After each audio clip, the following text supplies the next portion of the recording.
আজকে সকাল থেকে কিন্তু বাইরে দেখো একেবারে ঝাক্কাস রোদ উঠেছে যাকে বলে, পুরো ঝকঝক করছে চারিদিকে। বৃষ্টির কিন্তু এখন ছিটে ফোঁটাও নেই, বেশ ভালো রোদ উঠেছে। তো সকাল সকাল লেগে পড়েছি ঘরের কাজে। আজকে হানির বাবা বলছিল যে ব্রেকফাস্টে আমি খেয়ে যাব লাউ দিয়ে মাছের ঝোল। তো আমি সেটাই করছি, লাউটাকে লম্বা লম্বা করে কেটে নিয়েছি, বেশি কুচি ঝিরিঝিরি করিনি তাহলে গলে যায়। তো দেখো লাউটা বেশ ভালো করে সেদ্ধ হয়ে গেছে, হলুদ দিয়ে করেছি, বেশি মশলা এখন ইউজ করি না কারণ সবারই একেবারে পেটের গন্ডগোল। তো ছোট ছোট ট্যাংরা মাছ গতকাল নিয়ে এসেছিল বাজার থেকে, তো ছোট ট্যাংরা দিয়ে মাছের ঝোলটা করলাম। গতকাল নিরামিষ খেয়েছিলাম যেহেতু বুদ্ধ পূর্ণিমা গিয়েছিল। তো দেখো রান্না আমার হয়ে গেছে, আর একটুখানি করব চিংড়ি মাছ ভাজা। তো অল্প ছোট ছোট চিংড়ি মাছ নিয়ে এসেছিল, কারণ এখানে না বড় চিংড়িটা পাওয়া যায় বেশি আর ছোট চিংড়িটা কিন্তু পাওয়া যায় কম। ছোট বলতে একদম কুচো চিংড়ি বলিনি, এই মিডিয়াম সাইজের চিংড়িগুলোই। তো সেটাই একটুখানি ভাজা করছি, কারণ ভাজা খাবে বলেছে তো ভাজাই করে দিচ্ছি। আবার চিংড়ি দিয়ে কিন্তু বিভিন্ন ধরনের রেসিপি ভালো লাগে আমার, কিন্তু সব থেকে চিংড়ি মাছের মধ্যে রেসিপি ভালো লাগে পটল চিংড়িটা। গুড মর্নিং বন্ধুরা, কেমন আছো সবাই? আশা করি ভালো আছো। তো আমি এখন থেকে ব্লগটা শুরু করছি। আজকে রান্নাবাড়ি মোটামুটি করেছি, রান্নাবাড়ি বলতে সকালের ব্রেকফাস্টটাই করলাম, হানির বাবা খেয়ে যায়, তারপরে কিছুক্ষণ পরে মেয়েকে খাইয়ে দিই। আর আমি এখনও খাইনি, আমি এই সবে চা খাওয়াটা কমপ্লিট করলাম। আমি সকাল সকাল একদমই ভাত খাই না, মিনিমাম ভাত যদি খাই তো 11টা বাজে। আর ভাতের পরিবর্তে অন্য কিছুও খাই, আমার কোনো ঠিক ঠিকানা নেই। কোনো দিন রুটি খাই, কোনো দিন কি বলবো ম্যাগি খাই, ইচ্ছা মানে নিজের ইচ্ছা মতো চলি। ভাতটা যে সবসময় খাই সেটা না, কিন্তু হানির বাবা ভাত খেয়ে যাওয়াটাই এখন পছন্দ করে, কারণ ওর এখন অফিসিয়াল কাজটা প্রচণ্ড বেড়ে গেছে, মানে কাজের চাপটা। তো যার জন্য অনেক বেলা করে আসছে, কোনো দিন 2:30 3টা বেজে যাচ্ছে, সেজন্যই ভাতটা করছি আজকাল। না হলে ভাত সচরাচর করি না, রুটি খেয়ে গেলে ওর বলে খিদে পেয়ে যায়, তো এই ঝামেলাটা হচ্ছে। তো একবারে ভাতটাতেই করে দিচ্ছি। দুপুরের রান্না এখনও কিছু করিনি, আপাতত দেরি আছে, এখনই কিছু করব না। দুপুরে হালকা কিছু করে দেব, কারণ যেহেতু মাছের ঝোল অল্প আছে, চিংড়ি মাছ ভাজাও আছে। দেখি কোনো একটা সবজি কি ভাজাভুজি কিছু একটা করব, ভাজাও তো খেতে ভালো লাগে না, কোনো সবজি, পনিরও আছে, তো দেখি যদি করি তো করব। আর তো এখন জামা কাপড়গুলো ধোবো, কারণ গতকাল পুরো বৃষ্টি হয়েছে আমার এই জায়গায়, তো জামা কাপড় কিছুই ধুতে পারিনি। আর এখন যে ধোবো সেটাও পারছি না, কারণ এখন মোটর গাড়ির কাজ হচ্ছে নিচে, কি যে সমস্যা হয় বুঝি না। প্রায় সময় শুনি যে জলের ট্যাঙ্ক পরিষ্কার করতে হচ্ছে, এই হচ্ছে সেই হচ্ছে, কোনো সময় বালি উঠে আসে, কল দিয়ে বেরোতে থাকে, তো খুব সমস্যা। আর তো চলো ধীরে সুস্থেই কাজ করি, কারণ এখন বেশি বাজে না, প্রায় কয়টা বাজে 9টা 10 এরকম বাজে। এত সকাল সকাল বেশি কাজ করতেও ভালো লাগে না। তো হানি পড়াশোনা করছে, সাথে আবার অল্প করে টিভিও চালিয়েছে, তো টিভিটা বন্ধ করে দিই। তো চলো আমার সাথে থাকো, আর অবশ্যই দেখতে থাকো রত্না লাইফস্টাইল ব্লগ। এই দেখো এটা হলো হানির ডল। এই ডলটাকে না 2 দিন ধরে খুঁজে পাচ্ছিলাম না, কি হয়েছে বলো তো, বাদর নিয়ে গিয়ে এই ডলটাকে অন্য জায়গায় ফেলে দিয়েছিল, বল হানি। তারপরে খুঁজে খুঁজে খুঁজে খুঁজে এই গলি ওই গলি, এই সাইড ওই সাইড খুঁজে খুঁজে তারপরে পেয়েছি, চাপা পড়ে গিয়েছিল গামলা বালতির নিচে।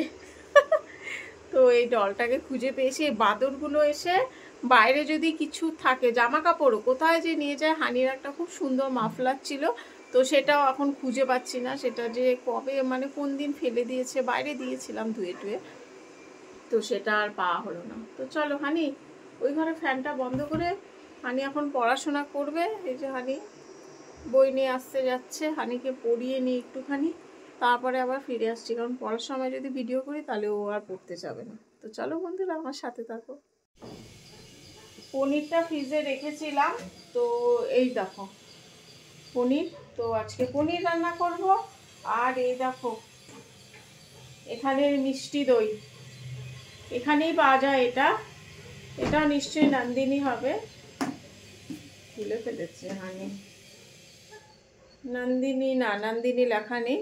মিষ্টি দইয়ের প্যাকেট কিন্তু এখানে এটাই পাওয়া যায়, যদি কেউ বড় ডাব্বা নিতে চায় 1 কেজি, এটাই পাওয়া যায়। তো পনিরটা এখন খুব ঠান্ডা আছে, একটুখানি রেখে দিই জলে, তারপরে রান্নাটা করি কিছুক্ষণ।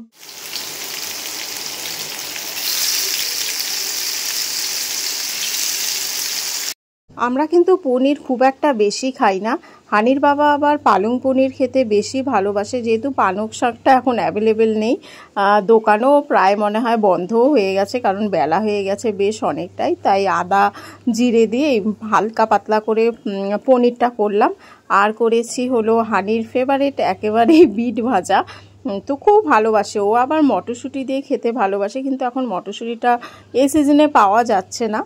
যদি পাওয়া যেত তাহলে কিন্তু মটরশুঁটি দিয়েই করতাম, যেহেতু পাওয়া যাচ্ছে না কিছু করার নেই। তো হালকা করে ভেজে নিচ্ছি।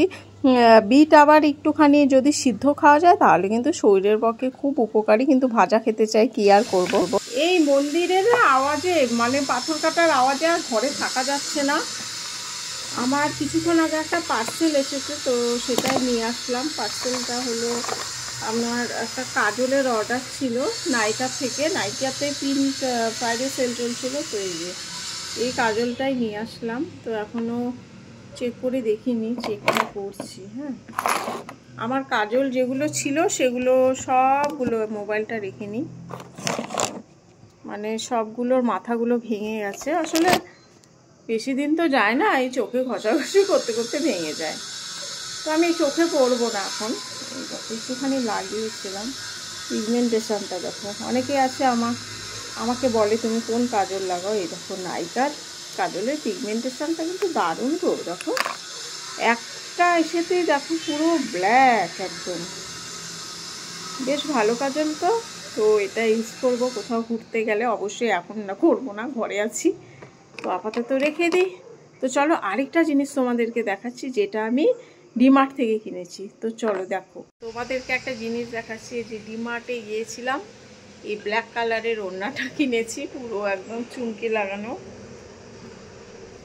এটা কেনার আরেকটা উদ্দেশ্যও আছে, হানিদের স্কুলে অনেক সময় ডান্স প্রোগ্রাম হয়, তখন না বিভিন্ন রকমের ওড়নার দরকার পড়ে, ওদের মাথায় টাথায় কী সব লাগায় পার্টিসিপেট যারা করে, সাদা ওড়না, লাল ওড়না, কালো ওড়না, সবুজ ওড়না। তো এই ওড়নাটা সেই উদ্দেশ্যেই কেনা, কিন্তু খুব সুন্দর কাজ করা, চিকচিক চিকচিক করছে, খুব ভালোও লাগছে দেখতে। এইভাবে দিলে তো আরও সুন্দর লাগছে, রোদ ছেড়ে যদি দেওয়া যায় বেশ ভালো লাগছে। মানে ওড়নাটা খুব সুন্দর, একদম সফট আর একদম হালকা, খুব সুন্দর। কিছু কিছু ওড়না দেখলাম ভারী, নেটের মধ্যেও বিক্রি হয় ডিমার্টে, কিন্তু ভারী ওড়না একদমই ভালো লাগে না, একটু হালকা পাতলাই ভালো লাগে। কদিন ধরে বাইরে এখানে সমানে কাজ হচ্ছে, ওই যে এই জায়গাটা দেখতে পাচ্ছ কেমন ধুলো, এখানে মন্দিরের কাজ হচ্ছে, প্রচণ্ড পরিমাণে আওয়াজ। এই দেখো এত আওয়াজ হচ্ছে না যে ভিডিও শ্যুট করা যাচ্ছে না, প্রচণ্ড আওয়াজ হচ্ছে।